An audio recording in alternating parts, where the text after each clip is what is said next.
Hello and welcome to Hot Tea with Holly. Today is a very unusual episode because I don't have a cup of hot tea. I actually sat down with my big water bottle and I'm on the West Coast today and it's only 10 a.m. at this time of day. And I started my day with an amazing, perfect oat milk latte thanks to my bestie Jill. And I'm still riding high on my double espresso oat milk latte that was just only about 3 hours ago, 3.5 hours ago. So today, we don't have a cup of hot tea, but I am drinking with you in spirit. Please share if you are having a beverage. Are you having a tea? What are you having? Herbal, hot, cold, coffee? So since I've been in Los Angeles this trip here, I have been just absolutely enjoying my espresso in the morning. And as you know, I don't normally do that, but my bod's been handling it a-okay, which is very exciting. So I am still riding high from that caffeine and we're skipping the tea today, but I have a great conversation, which I'm super, super excited about. And this is 3 ways that your diet should change as you age. This is a big topic. It's a super important conversation. And it's a question I get on a regular basis. What? 3 ways your diet should change as you age. Now, historically, I had enough evidence after coaching women for 30 years that I, for the most part, believe that for the most part, your diet doesn't have to change a whole lot as you age. But there are a few key things to be aware of that will make it easier for you to go through your 40s, 50s, 60s, and beyond. But the 40s, 50s, and 60s are really super key because there's so many changing factors in your health, largely because of changing estrogen levels. So a lot of people think that, or I should say a lot of women believe that perimenopause only happens in that beat before you're moving into menopause. And there is a big misunderstanding out there in the world where there's this distinct delineage where you move into perimenopause and it's because you're moving into menopause. But the truth is, all perimenopause is the time when your estrogen starts to fluctuate. And the research shows that that generally starts in your late 30s for most women.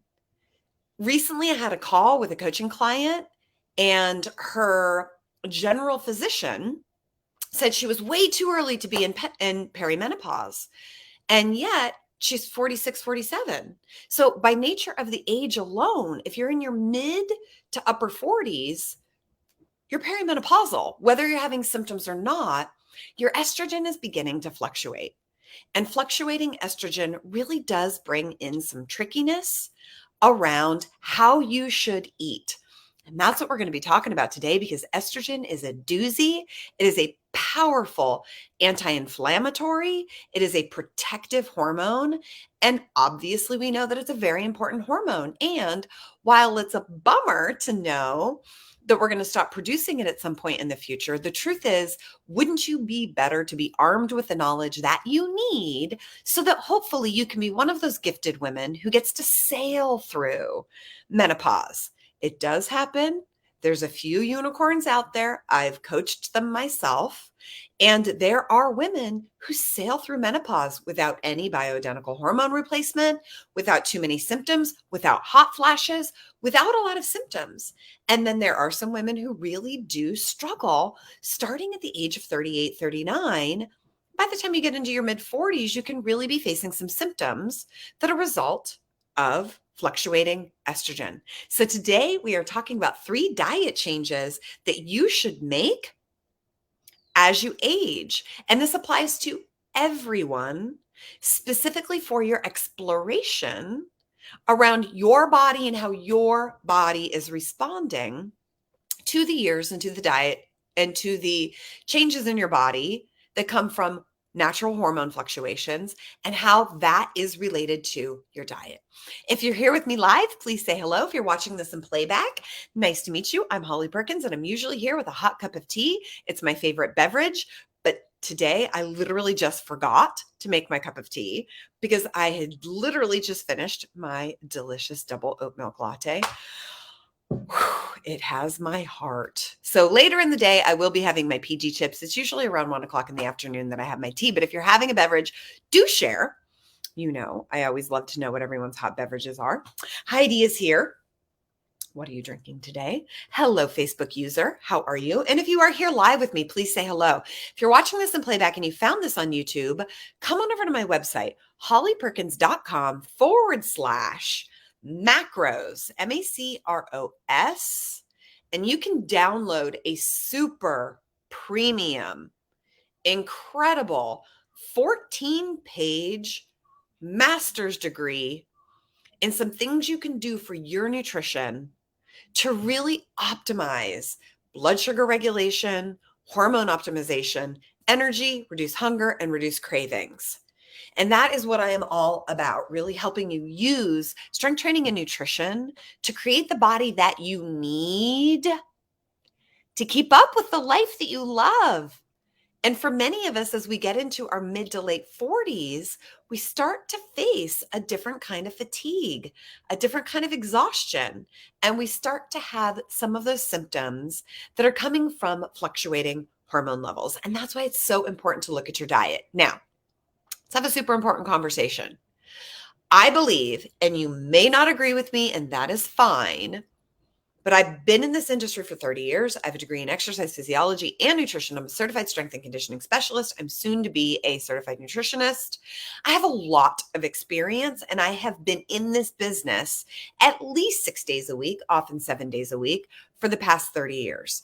I have learned a lot. I've looked at the research, and I have gleaned so much information from working with real humans every single day, day in and day out. And I firmly believe, and there is research to support it, that a huge part of our health profile, the personality of our bodies, our endocrine system, our reproductive system, our health issues, our health challenges have a lot to do with how you're eating. In fact, I'm going to take it a step further. I'm going to do that too. I'm going to take it a step further and say, I believe your physicality, how your body presents in the world, how you feel in your body, your energy, your moods, your stamina, your ability to lose fat, your ability to build muscle is 100% dependent on how you eat. I will say that again. I really do believe that your physical makeup in this 3D world is 100% dependent on how and what you eat. What else would it be dependent on? You're putting food into your body. There is a chemical reaction that happens within your body, and that is what creates this flower that you're living in. A flower will blossom based on the soil that it's in. And your body is exactly the same way. The foods that you put in or that you don't put in, or the ways that you're eating throughout your lifetime, have a profound effect on your body in terms of the chemicals, the neurotransmitters, the way that your cells and your muscles and all of the structures of your body are getting broken down and reproduced and rebuilt. And we know that your gut health is everything. And what impacts your gut health? How and what you eat. A person doesn't wake up with leaky gut randomly. There's always a cause, and that cause is pretty much always nutrition. I understand you might not agree with me, and that's totally cool. I'm not here to debate. I'm not here to prove myself.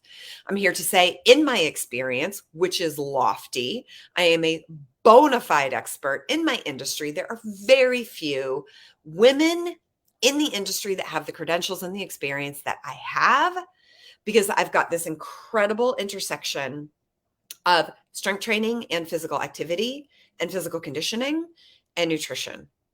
So let's jump in. 3 ways your diets should change as you age. Let's start first with a little bit of understanding. After about the age of 37, your estrogen levels will begin to fluctuate. And as estrogen fluctuates, and oh, by the way, your estrogen can fluctuate when you're 17 or 19 or 23 or 24. That's what we call PCOS. That's what we call fibroids. So you quite potentially have been battling hormone fluctuations even before 37. I know I did. I discovered at the age of 49 that I had substantial fibroids. I had no idea I had fibroids my whole entire life, but it explains all of the challenges that I've had in my life that point to hormone disoptimization, right? So you may already have been walking through your life with your hormones out of whack or out of balance. And if you've been walking through your life perfectly healthy with very few health challenges or issues or symptoms, you might start to confront some of these things in your late 30s to mid 40s. And that's usually when we start to see the symptoms of fluctuating and declining estrogen. Estrogen, as I said at the top of this live feed, is a powerful, important hormone. It's an anti-inflammatory hormone. It's a protective hormone. And as it decreases, that's one of the reasons why we see chronic disease on the rise for women over 50, why we see stroke and heart disease on the way up, because you don't have estrogen to really protect your body. So it stands to reason, as your estrogen declines, disease that is inflammation based, which is all diseases, basically, are going to crop up for you based on your genetic weaknesses. If you are less able to reduce silent inflammation in your body is going to reveal disease, health issues, health challenges, just like it did for me. Big time, starting at about the age of 44. I got walloped at 44. And it got progressively worse until I was able to figure it all out at about the age of 48, 49, thankfully. As your estrogen declines, your inflammation goes up. As your estrogen declines, cortisol tends to go up. And when you don't have the protective mechanism of estrogen, we see more adrenal-based issues, cortisol-based issues, thyroid-based issues, and autoimmune issues, because you don't have the chemistry to help keep your inflammation down. For the most part, all disorder is inflammation-based. So how do we get inflamed? That is the big question. I come from the camp that inflammation always starts in the gut, always. And how does the gut get inflamed? How and what you're eating. And that is why we're talking about 3 diet strategies that you need to know as you age. Number 1, you've got to get smarter about carbohydrates. You've got to get smarter about your carbohydrates. I do not believe there's a good carb and a bad carb. I don't think anybody should be eating high fructose corn syrup, but white table sugar, is it the devil? Maybe, but most people can handle a little bit of it, right? You've got to get smarter about your carbohydrates. More specifically, you have to get smarter about how carbohydrates are impacting your biology. And that biology that I'm referencing is how carbohydrates are impacting your blood glucose levels and how stable your blood sugar is. Carbohydrates are the thermostat to your blood sugar levels. The intersection of carbohydrates and protein is how we stabilize your blood sugar. And without that intersection, it's almost impossible to keep stable blood sugar levels unless you are in a chronic state of ketosis. And while you might think you're eating keto, very few people are actually in a chronic state of ketosis. And if you're in a chronic state of ketosis, you can't stay there for very long, my friend. And that is my problem with people who call me after 4 years of being on a ketogenic diet and not really doing it right, and it's not working. You cannot stabilize your blood sugar unless you are in strict ketosis or you're eating the intersection of protein and carbohydrates. And that is what I'm all about. I don't want to get into the conversation about ketosis, even though I will be mentioning it in step number 3 today with great warning, as you know. So, what's more realistic? What's more sustainable? Eating blue cheese and burgers and bacon for the rest of your life? Or incorporating some of those carbohydrates that you love that supply nutrition, that supply fiber, that supply vitamins and minerals and phytochemicals. All of our disease fighting properties are in plants, are in carbohydrates. All of them, all of your disease fighting properties are in carbohydrates. They're not in proteins and they're not in fats. And I'm not saying proteins and fats don't have value. They absolutely have value. But phytochemicals only come from carbohydrates. Fiber only comes from carbohydrates. You've got to be incorporating carbohydrates for optimal health into the future. And step number 1, or the first way that we're discussing today, that your diet should change as you age, is to get smarter about your carbohydrates with the intention to stabilize your blood sugar levels. And that has to happen at the intersection of protein and carbohydrates. And if that alone doesn't stabilize your blood sugar, then we have to get into step number, no, we'll keep it here. Then you have to move into the territory of getting smarter about the actual carbohydrates that you're eating. So the first step today is to get smarter about your carbohydrates so that you're pairing them with protein to stabilize your blood sugar. And if that doesn't automatically improve your health and reduce a lot of physical symptoms that you might be complaining of, then you have to get more clear on, should I be eating brown rice or should I be eating sweet potatoes? Should I be eating legumes or should I be eating vegetables? Should I be eating fruit or should I be eating potatoes? Because there are a lot of different carbohydrates, and depending on your unique physiology, you might have to get more strategic in the actual carbohydrates that you're eating to reduce any digestive inflammation issues or food sensitivities that you might have to some of the carbohydrates like grains or the carbohydrates that come from dairy, believe it or not.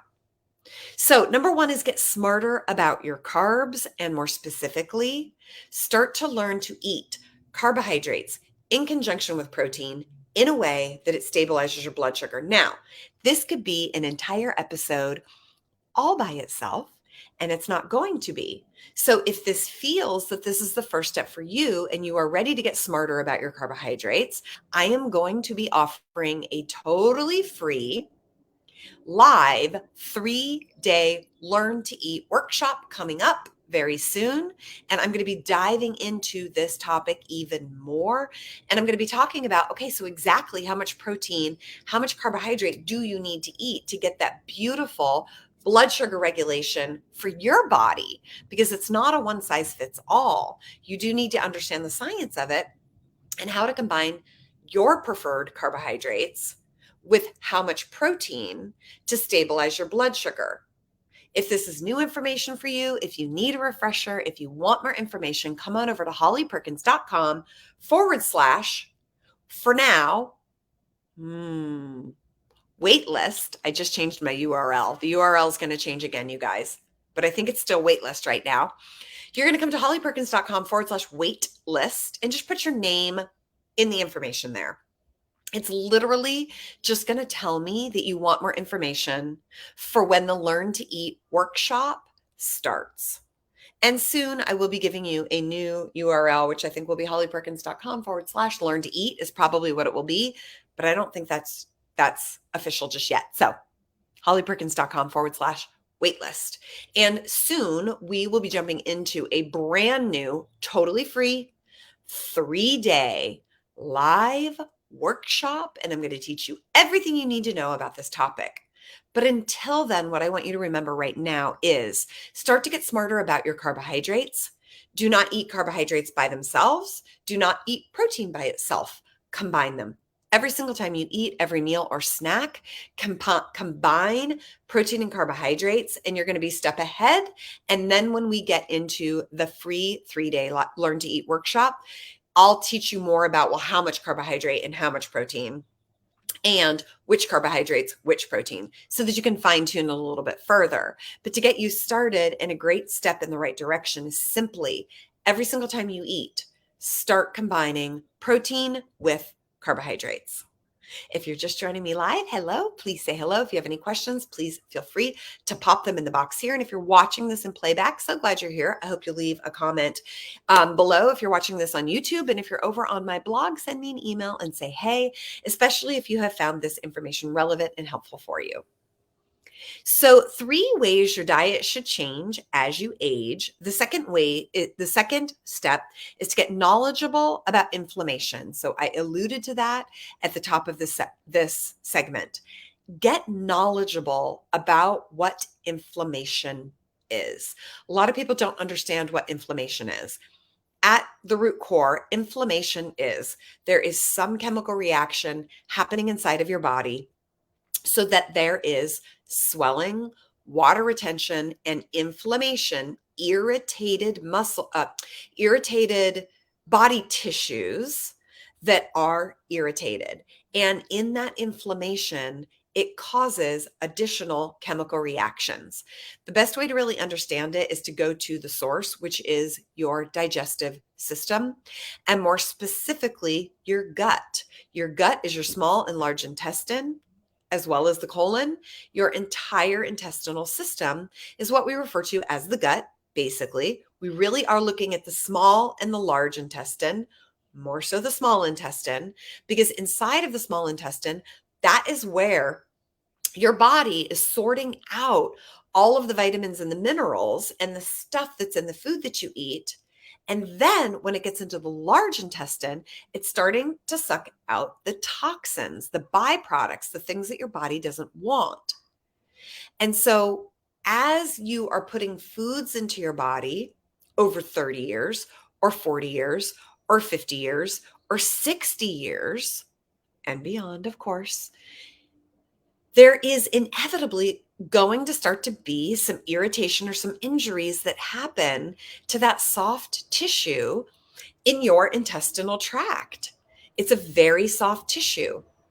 So when there are foods that are going into your body that either aren't high quality or happen to be foods that your body no longer prefers, like corn or dairy or wheat or grains or seeds or sugar or caffeine or alcohol. If there are any of these things that your body doesn't really prefer anymore, then there's going to be a chemical reaction that leads to inflammation. Oh, by the way, I've lived it, walked it, experienced it in the worst extreme case of it myself. So I have been through this journey myself. I have coached a lot of people on this journey, and ultimately it all points back to autoimmune issues. But to keep it simplified, your digestive system is reacting to the foods that you're putting in. And if that is not a happy equation, there's going to be inflammation on the sensitive lining and the walls of your digestive system. And if that inflammation isn't in check, you end up getting injury, tears, and permeability along the lining of your gastrointestinal tract, particularly small intestine, large intestine. And when there is permeability, a variety of food compounds then leak out into your blood and get shuttled to your liver. And this is where leaky gut becomes a problem and an issue, because it depends on how irritated your gut lining is. And that's 100% related to food. 100%. I really do believe that pretty much every single disease can be remedied through lifestyle changes. And the biggest one of all is what you're eating. So number 2 is to get knowledgeable about inflammation, what it means, how it can show up, what the symptoms are, and if you are confronting any symptoms that point back to inflammation. A question I get on a regular basis whenever I have this conversation with people is, well, how do I know if my body's inflamed? You might be thinking that right now. Guarantee in about a week, I will get several emails from people who have watched this who are like, well, how do I know if I'm inflamed? One of the best ways to know if you're inflamed is to get a blood test, and C-reactive protein blood levels will tell you if your body is experiencing inflammation. Another way of doing it outside of getting blood work is to say, do you have any health complaints? And what are your health complaints? Because some health complaints are very obviously linked to inflammation. Depression, mood disorders, skin issues like eczema, rash, etc., autoimmune issues, thyroid issues, digestive issues such as bloating, constipation, just irritable bowels in general. These are all very common symptoms of inflammation in the gut. And so the first question is, well, do you have any health issues that bother you, that you struggle with? And if you do, if you're like, yeah, I'm having an issue with allergies, severe allergies, which, as some of you know, I've been really battling since I've been in Los Angeles. And so if you have health issues, that's your cue to start looking at and questioning if it could be linked to inflammation in your body. So spend some time getting knowledgeable about what inflammation is, how it happens, and could it be at play for you and linked to your unique health complaints or even chronic illnesses that you might be battling, like Hashimoto's thyroiditis or autoimmune disorders, which I have a ton of in my community, along with digestive issues. I mean, almost every single woman in my community has one of those three: digestive issues, thyroid issues, and or autoimmune issues. I mean, it's just profound how many women, and maybe that's because they found me because that's my conversation. It blows my mind how many women are dealing with one of these three issues. And these are all linked to inflammation. If you're just popping in live, please say hello. How are you? If you have any questions, please share them in the comment box here. And let's see. Heidi, you're just having water today. We are both off schedule. Heidi's not having tea. I'm not having tea. This is an unusual day. Elizabeth Schlier. Did I get that right? Great to catch you live today. So glad you're here. Jody Lynn, the research I did showed a keto way of eating will help you lose weight, but that weight loss is water and muscle, not fat. Jody Lynn, great. I would actually agree that you are spot on with that. Now, please stay tuned, you guys, because I'm not here to just bash keto, even though I could. But step number 3, which we're going to get to in a moment, I am going to comment a little bit more on my perspective around keto, and, just a ketogenic lifestyle in general. Moza, I am just having water and coffee. That's a good combination. Elizabeth rhymes with here. Here, Schlier. Elizabeth Schlier. Thank you for that. Schlier. I love it. So good to have you here. Welcome, welcome. So let me jump into the third thing to cover today. We're talking about 3 ways that your diet should change as you age. Number 1, get smarter about your carbs, specifically learning to eat. 2, stabilize blood sugar. Number 2, get knowledgeable about inflammation. And could it be at play for you and your unique health challenges, if you have them? Number 3, get strategic with the percentage of carbohydrates that you are eating each day relative to your caloric intake each day. So each day, whether you're paying attention or not, you're eating a certain number of calories.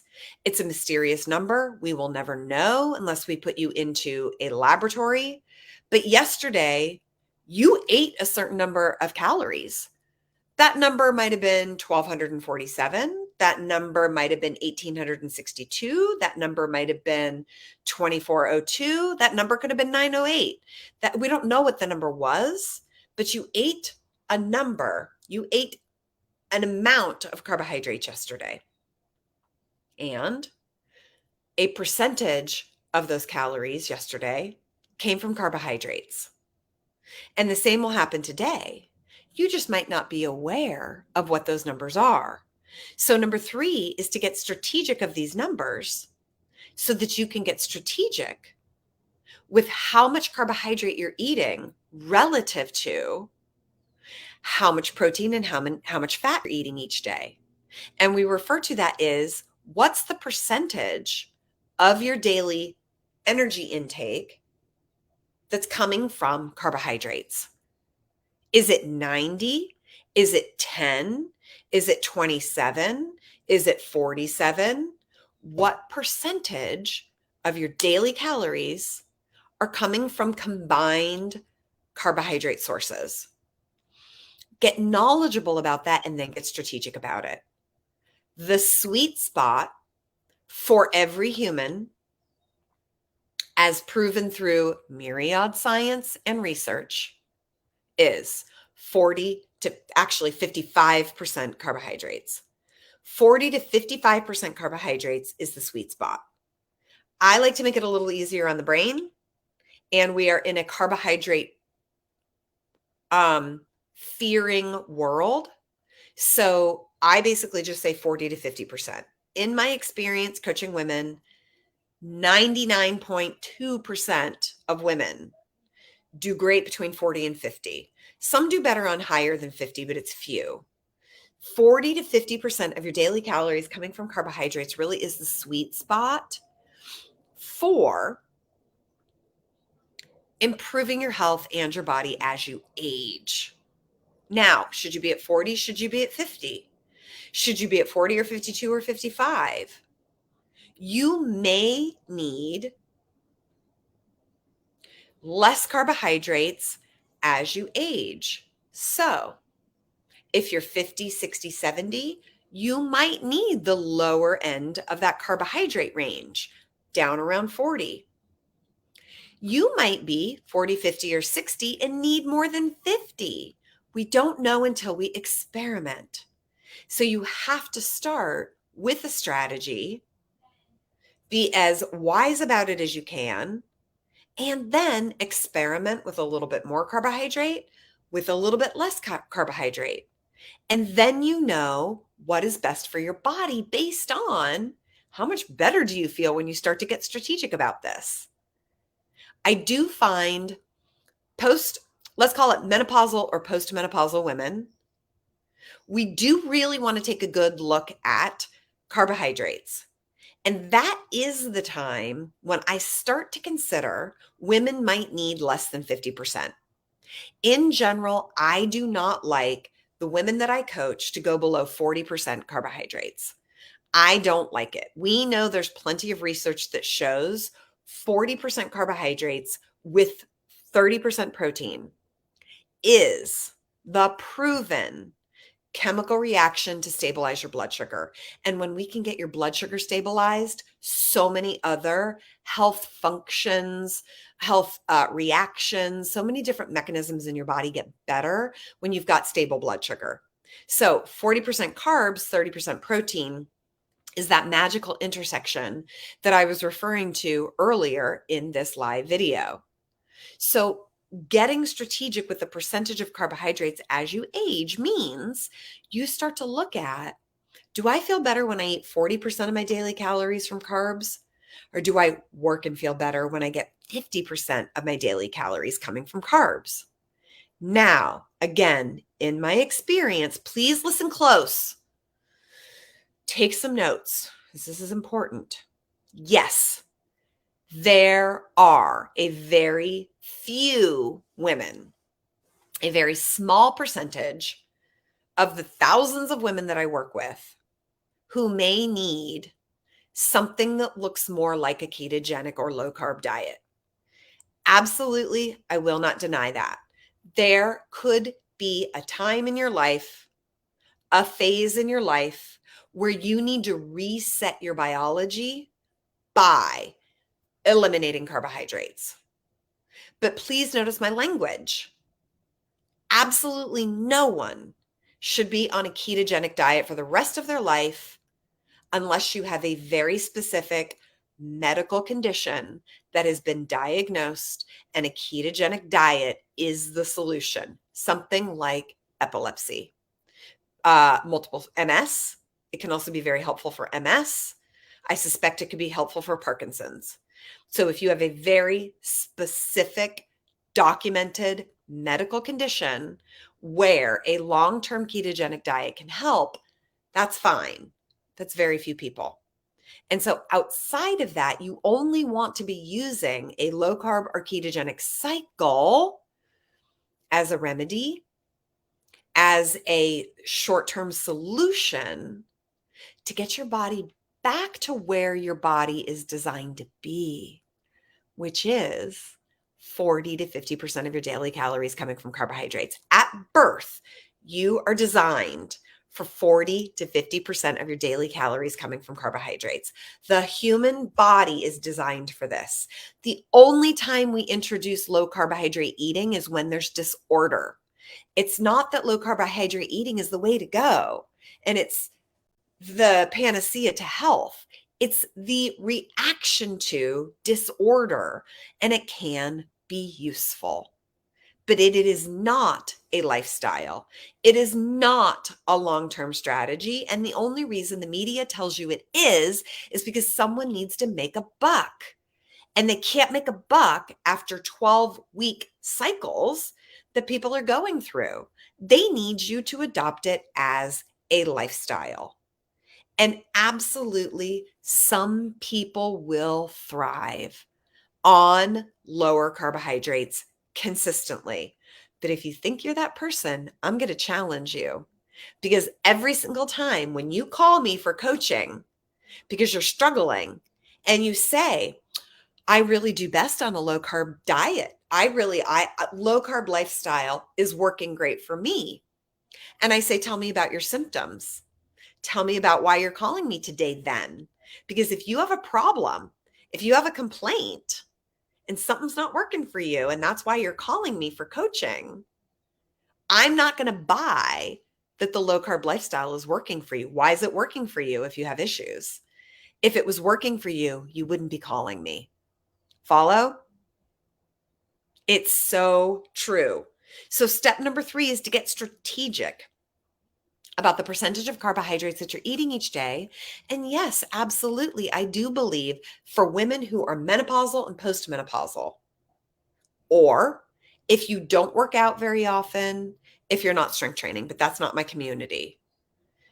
If you don't work out, if you have a sedentary lifestyle, you will need fewer carbohydrates. But I'm going to make the assumption that you're active, you love to work out, you're strength training because that's what I'm all about. You probably wouldn't be here if that wasn't interesting to you. You need to have 40 to 50% of your daily calories coming from carbohydrates to a greater or lesser degree. Questions and comments? Rona, hello. So glad you're here. Elizabeth says, this is what I needed today. You. I have done your glutes project, the glutes project, and I love your workouts like 20-minute arms, 20-minute sweats, a good one too. But hearing all of this from you is exactly where I need to go and what I need to do. Elizabeth, I'm so happy. I'm so glad this is landing for you. It really is true, you guys. And here's the deal. Let me also say that, let me ask you something. Do you really want to live a life without carbohydrates? Are you really never going to eat wedding cake again? Are you really never going to have a celebratory glass of wine? Maybe you don't drink. Are you never going to eat dessert again? Are you never going to enjoy a banana or some strawberries? Right? Like, it just seems silly to me to even endeavor to cut back on the carbohydrates you're eating. I don't think everybody should be eating plain white bagels every day. I don't think people should be eating pasta every day or garbage carbohydrates. But carbohydrates are wonderfully healthful. As I said at the top of this segment, it is only through carbohydrates that you get cancer-fighting properties, fiber, phytochemicals, certain vitamins, certain micronutrients. It's where you get your energy. So carbohydrates are where we get all of our health properties. Sure, healthy fats are good for us, and that's important too. Protein is important too. But all of the disease-fighting compounds are in carbohydrates, plants, potentially grains, absolutely, vegetables, fruit, all of our carbohydrates. So do you really want to live your life on a ketogenic diet? If you do, I hear you. I'm probably not your fitness expert or your nutrition expert. You're probably going to want to go have a conversation with somebody else. Christy, so glad that you're here. Megan, oh my gosh, Megan, I feel like I haven't seen your name or heard an update from you. I'm so glad that you are here. How are you? Megan says carbs are life. I agree. And Megan herself is also a health wellness coach. So I always love it when I've got some coaches in my community that are on the same page with me. It just is so wonderful to kind of be on the same page and hear the same messaging from other health and fitness experts out there. But so good to have you here, Megan. It's so good to see your name. And Rebecca, so glad I caught this talk. Me too. I'm so glad. So let me circle back around just to wrap it up. If you guys have any questions, please go ahead and add them in the comments now. If you're just popping in, today I'm talking about 3 ways that your diet should change as you age. And this is a big one. This is a really important conversation. If you've wondered if your diet should change in your 40s or your 50s or post-menopause or even through menopause, if you've been wondering, I wonder what kind of changes I should be making, or should I be eating different foods? This conversation is for you. The first way that your diet should change as you age is to get smarter about your carbohydrates so that you are eating in a way to stabilize blood sugar. The second way that your diet should change as you age is to get knowledgeable about inflammation and to discover and learn if inflammation is at play in your body and related to any health complaints that you may have, even if it's gas and bloating or constipation, even if it's waking up in the middle of the night, not being able to sleep. There's a huge relationship to carbohydrates and that symptom of hormonal fluctuation and declining estrogen.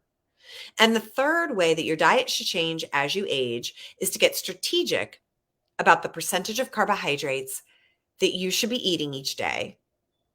And the sweet spot is 40 to 50% of your daily calories coming from carbohydrates. You might be on the lower end, you might be on the higher end, and you maybe need a cycle of low carb or ketogenic strategy to reset your body so that you can go back to eating 40 to 50% of your daily calories coming from carbohydrates, because that's the end all be all. That is the holy grail. That is where we want you, at 40 to 50%. But if your body is out of order and you've got any degree of problems with your insulin sensitivity, then you may need a cycle, a short-lived, focused cycle of low carbohydrate or ketogenic eating. Now, keep in mind, for those of you guys that are tossing these words around, keep in mind that low carb is not ketogenic. Ketogenic is no carb and low protein. Low carb is actually high protein. A low carb diet is actually a high protein diet. And a ketogenic diet is actually a high fat diet. Okay. So keep in mind, low carb and keto are actually 2 very different conversations. And just cutting out carbohydrates doesn't mean you're following a ketogenic diet. The only way you're following a ketogenic diet is if you are eating less than about 10 to 15% of your daily calories coming from carbohydrates and 70% of your daily calories coming from fat. So you're eating very little carb, 5 to 10% carb, 5 to 10% protein, and 5 to 10, 10 to be 20, 5 to 10 to 15% protein, and then 70% of your daily calories are coming from fat. And so it's important to know this and don't haphazardly do it. You're not doing yourself any good. If you're like eating keto Monday through Friday and then going out for Mexican on the weekends, you're not doing a ketogenic diet, because ketogenesis is being in a metabolic phase for an extended period of time. And so 5 days a week ain't going to cut it.